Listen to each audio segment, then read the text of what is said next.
Good morning and welcome to Wednesday's Maths. So this week so far we have rewound coordinates, reflection, translations and working out missing values. So today we've got one last lesson on position and direction, which we are going to be doing some problem solving and some reasoning. And then tomorrow we are moving on to nets and shapes. Right, let's get started. Okay then, here is our Discover problem for today. If you can't see it very well, there is a picture on Dojo and Google Classroom as well. So we are in a classroom today and we've got our teacher and he's got a picture on the board.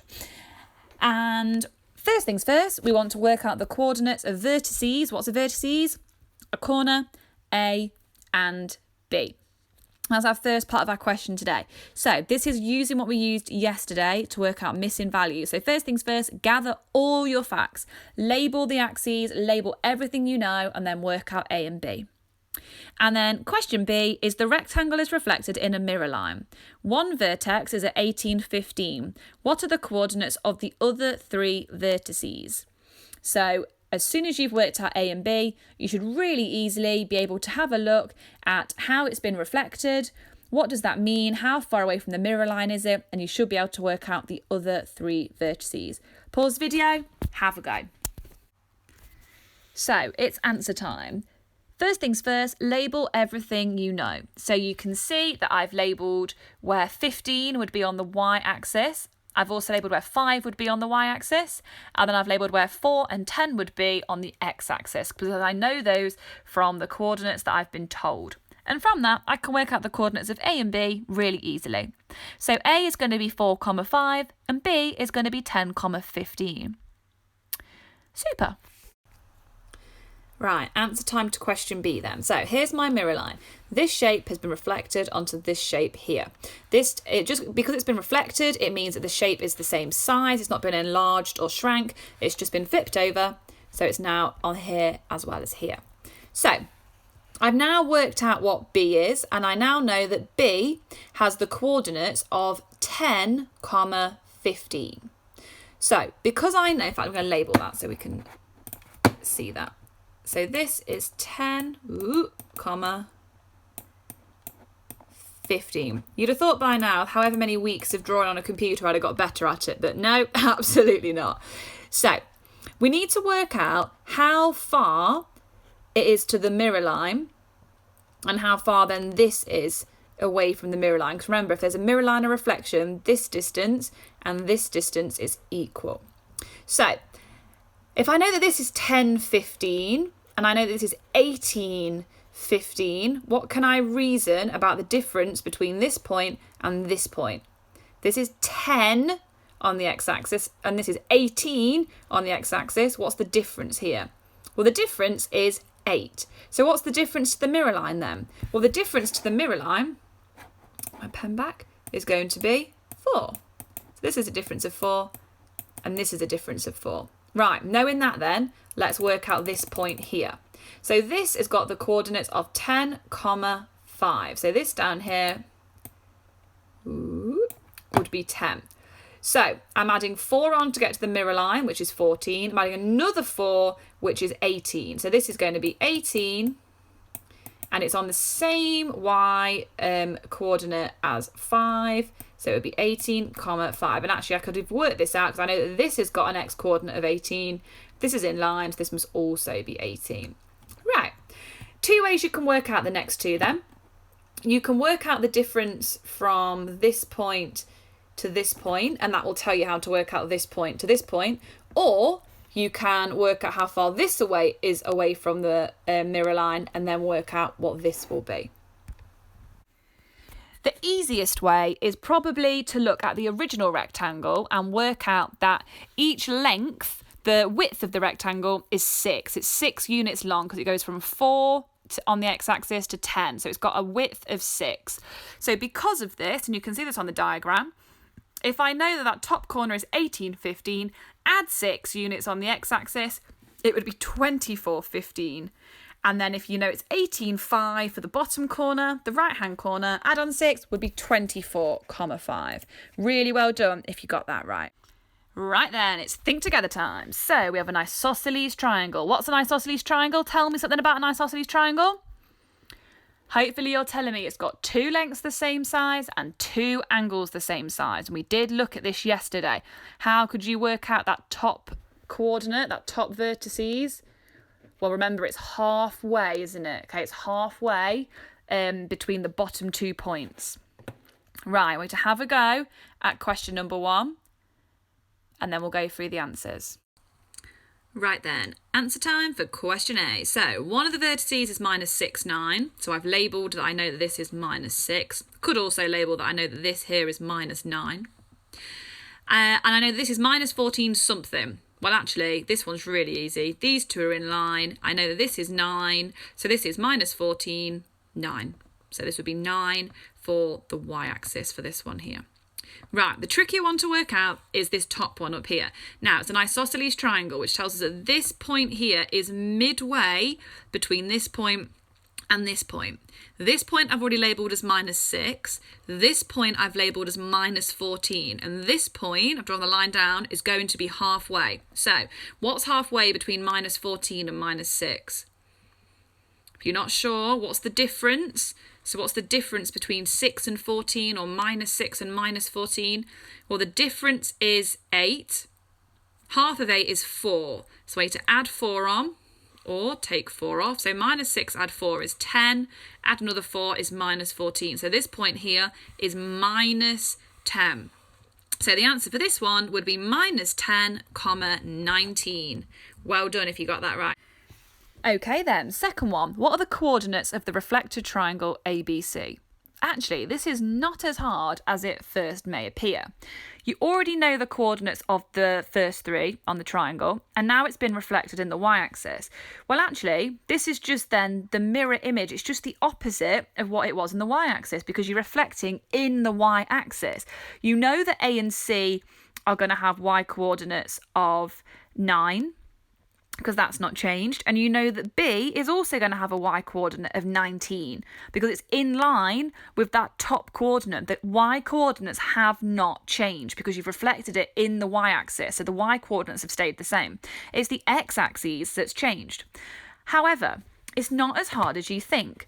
If this point on the left-hand side is 6 away from the y-axis, if you reflect it, how many units is it going to be away now on the other side? I'm going to point with this so you can see what I mean. So you know that this is 6 units from here, because it's -6. It's 6 units to the y-axis. So this then is another 6 units because it's the same, because it's been reflected. So if this was -6, 6 to get to 0, this is going to be +6. So this point's -6, 9, and this point is 6, 9. Hopefully you'll start to see a bit of a pattern here. So this is -14, 9. It's 14 units away.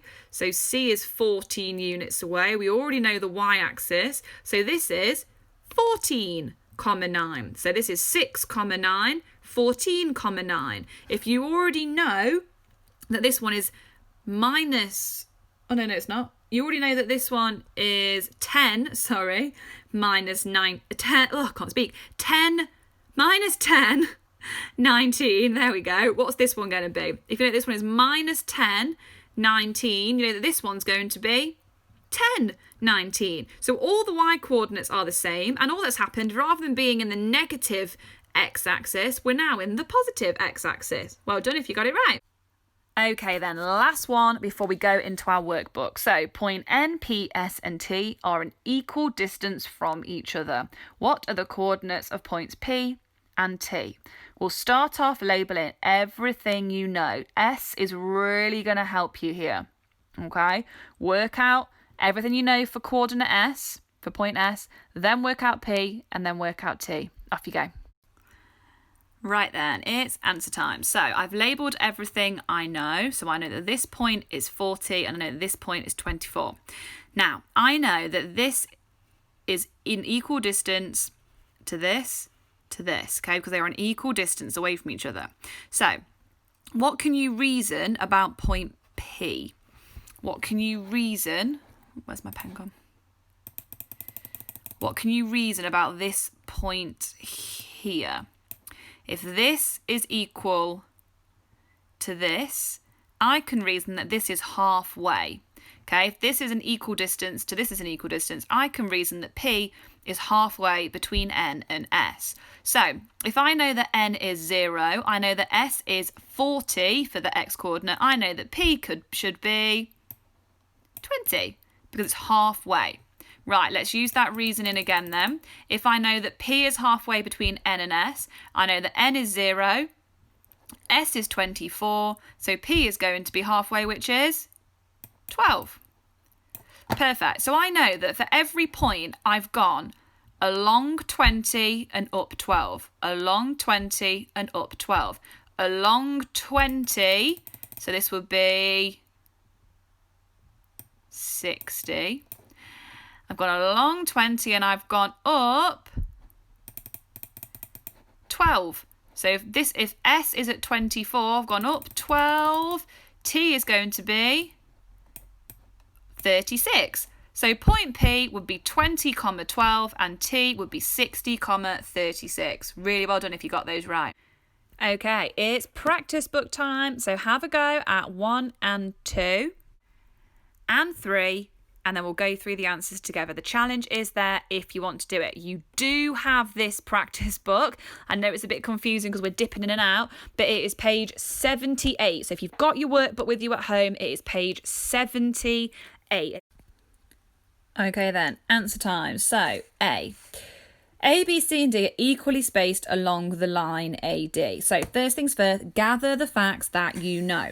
So I know that this point here is, well, let's go first. I know this point here is 1, and I know this point here is 3. For A up here, I know that this point is -3, and I know that this point is +7.